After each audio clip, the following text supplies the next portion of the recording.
This is Bob. He is a 40-year-old male living in Virginia Beach for the past 3 years, and he is unhappy with his life.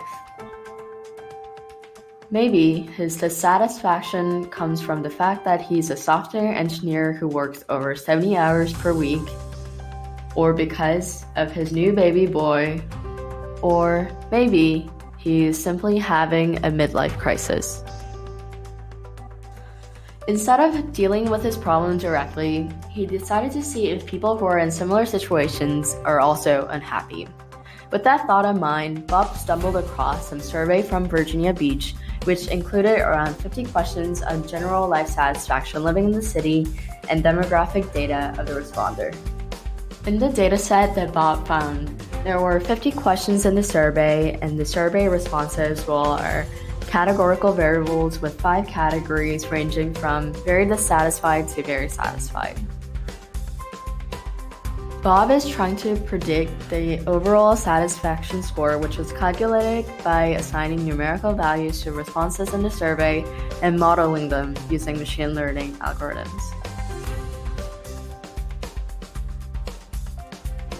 After processing the data, he started out with the good old linear regression, which was not good because he ended up getting RMSE of 0.1315, and given that the standard deviation is 0.169, it was terrible. Then he tried polynomial regression of degree 2. However, initially with the training dataset, the RMSE was really low, but it was massively overfitting. At the end, with the test dataset, the RMSE was 0.16, which was again very bad. Finally, he used SGD regression, which resulted in RMSE of 0.129, which was still not satisfactory to him. Many days later, he had a glimpse of hope when he learned about random forests in his machine learning class. However, the fate was cruel. It was also terrible.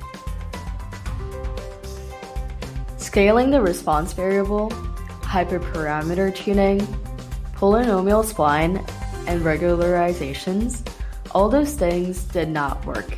Even the fanciest techniques with extensive proof processing were no match for this dataset.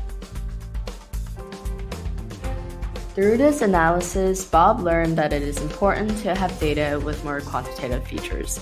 A lack of quantitative features can cause algorithms to perform poorly, especially for regression, thus limiting the capabilities of the model.